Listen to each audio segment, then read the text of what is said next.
Was Iran secretly conducting a missile test before a mysterious explosion suddenly jolted the outskirts of Tehran? Just 24 hours after Trump's latest ultimatum, a mysterious explosion rocks Tehran, triggering fresh speculation over Iran's military activities. The powerful blast near Tehran has everyone asking the same question. What exactly was happening before the explosion occurred? Was Iran quietly building or testing something far bigger behind the scenes before the high-stakes Hormuz showdown began? A massive explosion ripped through Iran's Shamsabad area near the capital, Tehran, on August 4, sending thick plumes of smoke into the sky. The powerful blast reportedly occurred inside Shamsabad's industrial park, leaving at least 18 people injured in the aftermath. According to reports, the explosion took place near the strategic highway linking Tehran with Imam Khomeini International Airport. Reports further claimed the blast struck factories allegedly involved in manufacturing components for ballistic missiles and military drones. Viral videos circulating on social media showed massive fires rapidly engulfing large sections of the Shamsabad industrial area south of Tehran. Iran's emergency services said 4 of the injured were transferred to nearby hospitals for further medical treatment. The exact cause of the explosion remains unclear, although some reports suggested a storage tank burst inside an aluminium manufacturing facility. The Shamsabad industrial park has reportedly come under repeated attacks and security incidents during the ongoing period of conflict.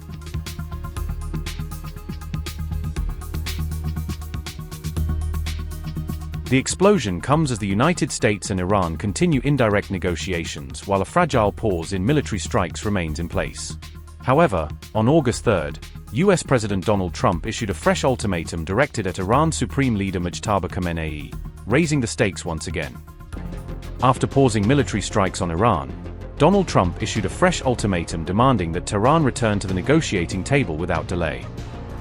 On August 3, Donald Trump sharply criticized Iran after Tehran insisted there were no ongoing negotiations with the United States.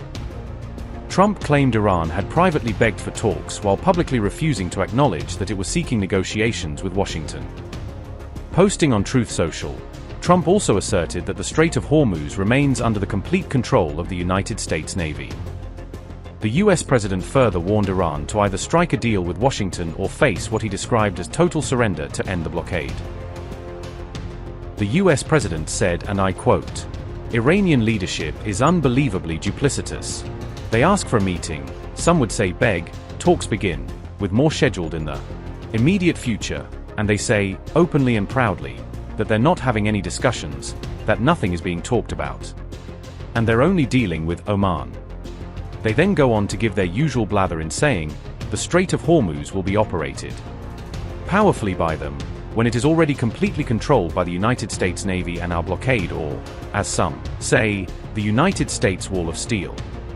Nothing gets through to Iran, unless we want it to, and nothing will get through, unless a deal, or total surrender, is accomplished. Whether Iran wants to admit it or not, we are, in fact, talking of a solution to a problem that they have caused for decades. It is very simple. Iran will never have a nuclear weapon." End quote.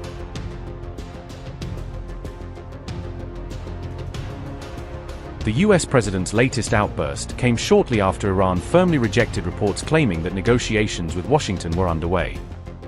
Iran's foreign ministry maintained that its only active discussions are with Oman and are focused exclusively on shipping through the Strait of Hormuz. Earlier, Trump had claimed U.S. military strikes were paused after appeals from Iran and several Gulf allies created an opening for diplomacy. At the present time, we are not conducting any negotiations with the United States.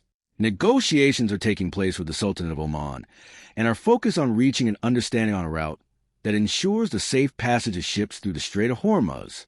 We are seeking, in consultation and cooperation with Oman, to determine this route as soon as possible, provided that by its nature it is a temporary route, through which we can ensure the safety of navigation in the Strait of Hormuz. Dr. Arachi is heading to Iraq today to take part in the Arbaeen pilgrimage ceremonies, which is a personal religious trip he makes every year. I would like to stress that all members of our negotiating team are still inside Iran. What the United States is doing in Keshem, Minab, and Lamert by targeting residential areas can only be described as war crimes. Under international law, all states are not only authorized, but also obligated to hold the perpetrators of these crimes accountable.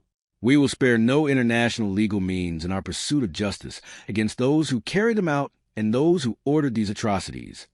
Just last week, the United States once again sent us what it calls aid. This time, the target was a taxi driver named Kazar Jafari, along with his wife and their 2-year-old child.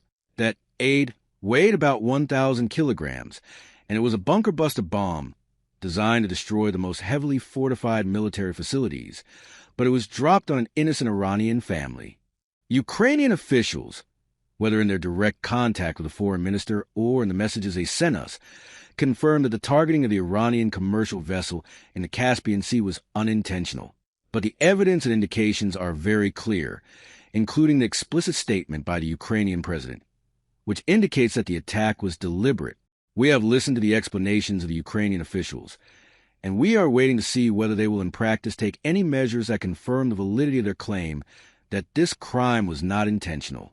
It is concerning that a party involved in an ongoing conflict for 4 years in another region, and whose record unfortunately shows resorting to unconventional methods to attract attention and obtain support, is seeking to act in our region in a manner resembling false flag operations. This represents a warning to all the countries of the region. What the United States is doing by targeting Iranian commercial navigation, whether through direct attacks it carries out from time to time or through sanctions and act of intimidation, constitutes a form of piracy. And when we describe that as piracy, the United States is unlikely to feel ashamed, because it has openly declared that it behaves like pirates, and even boasts about it. The claims made by American officials regarding the annexation of other countries to the United States, such as Greenland and Venezuela, which they casually publish on images and the accounts of other states via the X platform and attribute to them, are contrary to the fundamental principles of the United Nations Charter and the most important rules of international law. It is appropriate for all member states of the United Nations to take a responsible position on this matter and to declare their rejection of this approach. What prompted you to call off the strikes last night? I was asked to by Saudi Arabia, by UAE, and by Qatar, and by Iran. We were all set to go. It's about at this time right now, and it would have been a massive attack. We're all set to go, but when the allies asked to call it off, you got to sort of say, well, let's see. And the reason they asked is I think there's a deal. There's a deal on Hormuz, and then there will be a deal on the nuclear, or you might call it the denuclearization of Iran. I call it the denuclearization of Iran. So what should we expect? We're holding it. We'll just say we can do it anytime we want. But we were asked by the 3 primary groups. We were also asked by Iran, very strongly actually. They said, we'd like to make a deal. Now, I don't know what they say, because a lot of times they'll say that to me, and then they'll go out and say, we don't know what he's talking about. Obviously, they don't want to be attacked. And they knew the extent of the attack because they saw it forming. What happens now? Well, now what we're doing is we're talking to them in the form of a negotiation. It begins tomorrow afternoon, and we'll see if it's true. I'd love to do that, save a lot of lives, save a lot of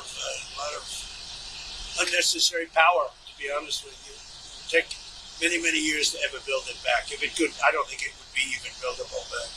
So we had an attack that would be the biggest attack since World War II, and it would have been disastrous for them.